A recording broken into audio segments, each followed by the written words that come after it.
Joining us now to talk more about this book is Dan Gaynor from Dan, let's begin. We know that CNN got an early copy of the book, and they talked about it for hours. Your thoughts on the book and its coverage?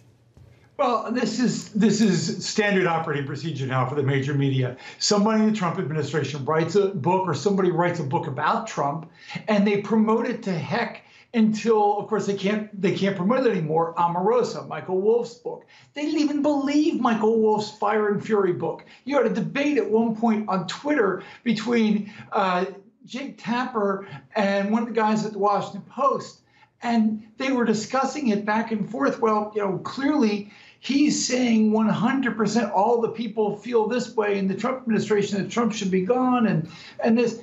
And of course, neither one of them believed the book, yet CNN was promoting it constantly. Now the latest one.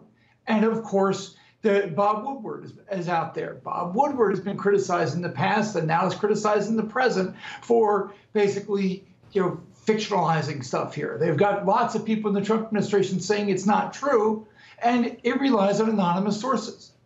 Now, we know one of the headlines coming from the coverage of the book thus far is that Chief of Staff John Kelly is said to have called President Trump an idiot and that he's gone off the rails. Do you think any of that is true?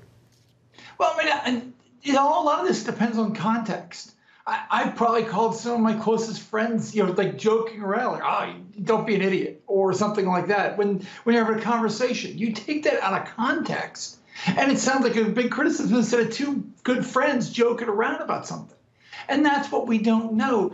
There's so many leaks here because the administration, no matter how you look at it, this administration is essentially an independent president. He's not really Republican because a lot of the people in the GOP elite oppose him, and he's certainly not a Democrat. So that means staff, a lot of appointees will leak things. In Washington, everybody leaks to try to gain points with the press.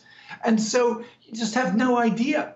And you reach a point where you go, if all of these things that every book is true, well, then our country would have collapsed on itself. Instead, things are running fine. The economy's going well. We've had no major foreign policy fiascos. The unemployment rate for minorities is near record lows for Hispanics and African Americans. And you go, this is one of those Venn diagrams where you've got the world that liberals see and the world that's reality, and they don't cross over at all. Hearing that, what do you think the American people's response will be to this book? I think it will be a yawn. I think the vast majority of Americans don't read Bob Woodward books. I think they read, pop culture stuff. I think they want to read another thriller. They want to read a Brad Thor novel. They might want to read, something like that, but they're not worried about a Bob Woodward book. I think most Americans are overwhelmed by the constant negativity from the American press, and so it all blurs together.